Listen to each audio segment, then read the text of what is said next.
अगला सवाल mic number 3 से, वहाँ पर अगर कोई गैर मुस्लिम भाई हैं तो वो सवाल कर सकते हैं। हाँ नमस्कार। मेरा सवाल ये है कि मैं दवाई दुकान है और दवाई दुकान के बगल में मैंने दो तबके को आपस में लड़ते हुए देखा, जिसमें कि एक बरेलवी समाज और एक देवबंदी समाज था। तो बरेलवी कहते हैं कि देवबंदी लोग सही नहीं है और बरेलवी सही है, तो इसका बुनियाद क्या है, जड़ क्या है, मुझे उसकी जानकारी चाहिए। सवाल थोड़ा डिफिकल्ट है। भाई साहब ने कोई डिफिकल्ट सवाल कहा है, लेकिन जवाब बहुत आसान है। सवाल डिफिकल्ट है लेकिन जवाब आसान है, जिसके कारण आपका विरोध भी हुआ। मैं विरोध करो क्या नहीं, मैं इंशाल्लाह उसके ऊपर आऊंगा, आपके दूसरे सवाल पे भी आऊंगा। पहले सवाल का जवाब दूं, फिर दूसरे सवाल पे आऊंगा इंशाल्लाह। भाई साहब का सवाल था कि वो दवा की दुकान में है और देखते हैं कि मुसलमान झगड़, एक देवबंदी एक बरेलवी है, इसमें से सही कौन है? दोनों बोलते हैं क्या मैं सही हूं और दूसरा गलत है। भाई साहब ये देवबंदी लफ्ज कहां से आया? जो देवबंद से फारिग होते देवबंदी कहते हैं, जो बरेली एक जगह है बरेली से फारिग होते तो बरेली कहते। कौन सही है?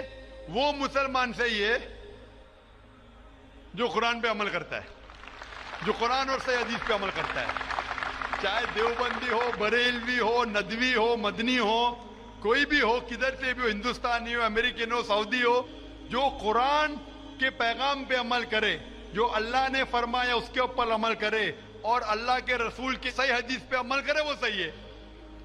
इसीलिए जानने के लिए कौन सही है, आपको कुरान मजीद तो तर्जुमे से पढ़ने पड़ेगा। अगर कुरान मजीद तर्जुमे से नहीं पढ़ेंगे तो मुश्किल है जानने के लिए कौन सही है कौन गलत है। तो मेरी तकरीर की बुनियाद थी ये। सवाल मुश्किल था, जवाब बहुत आसान है। जो कुरान पे अमल करे और अल्लाह के रसूल की सही हदीस पे अमल करे वो लोग सही है। आपका दूसरा सवाल, यही लोग ने आप पे तनकीद की। भाई साहब, हाँ दूसरा सवाल मेरा सुन लीजिए। भाई साहब मेरा जवाब तो पहला सुनो ना। आपने बोले क्या लोग तनकीद करते हैं। एक उसूल है कि जो भी मशहूर है उसके ऊपर लोग तनकीद करेंगे। दुनिया में सबसे बेहतरीन इंसान कौन, दुनिया में सबसे मशहूर इंसान कौन? आदम अलैहिस्सलाम से लेके आज तक के हिस्ट्री में सब मानते हैं कि सबसे बेहतरीन इंसान मोहम्मद सल्लल्लाहु अलैहि वसल्लम है। ना ही मुसलमान, गैर मुसलमान भी कहते हैं। अगर आप किताब पढ़ेंगे माइकल एच हार्ट की 100 most influential people in history, 100 सबसे ज्यादा इन्फ्लुएंशियल दुनिया में, नंबर 1 पे वो कहते हैं मोहम्मद सल्लल्लाहु अलैहि वसल्लम। आप जानते हैं सबसे ज्यादा किताबें अगर कोई इंसान के खिलाफ लिखी गई है वो मोहम्मद सल्लल्लाहु अलैहि वसल्लम। मोहम्मद सल्लल्लाहु अलैहि वसल्लम जैसे नेक आदमी, अच्छे आदमी के बारे में लोग ने सैकड़ों हजारों किताब लिखी है। तो मैं तो नाचीज हूं, मैं तो मुकाबले में हुई ना उनके। और लोग खिलाफ कब लिखते हैं? मिसाल के तौर पर मोहम्मद सल्लल्लाहु अलैहि वसल्लम जब पैगाम पहुंचा है अपना, तो उस वक्त कई लोग थे जिनके जाती जिंदगी पे फौरन असर होने लगा, जाती जिंदगी पे असर होने लगा। कुछ लोग की जिंदगी सुधर गई, इन लोग तो माशाअल्लाह ईमान लेके आए। कुछ लोग का जो कर रहे थे उनका नुकसान होने लगा, जो लोग कुरान की बात नहीं मान रहे थे उनका नुकसान होने लगा।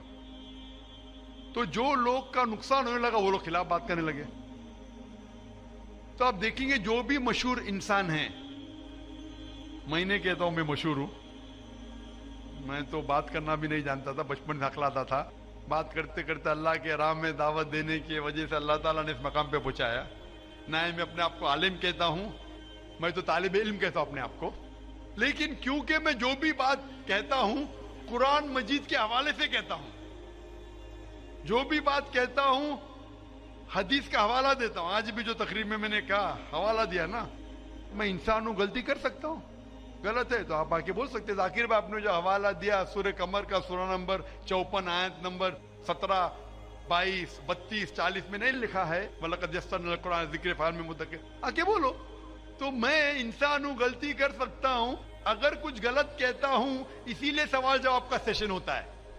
लेकिन जो लोग मुझे गलत साबित नहीं कर सकते तो ढूंढते हैं कुछ चीज को पकड़े जिसको तोड़ मरोड़ के पेश करे, लोग के सामने मेरे बारे में गलतफहमी पेश करे।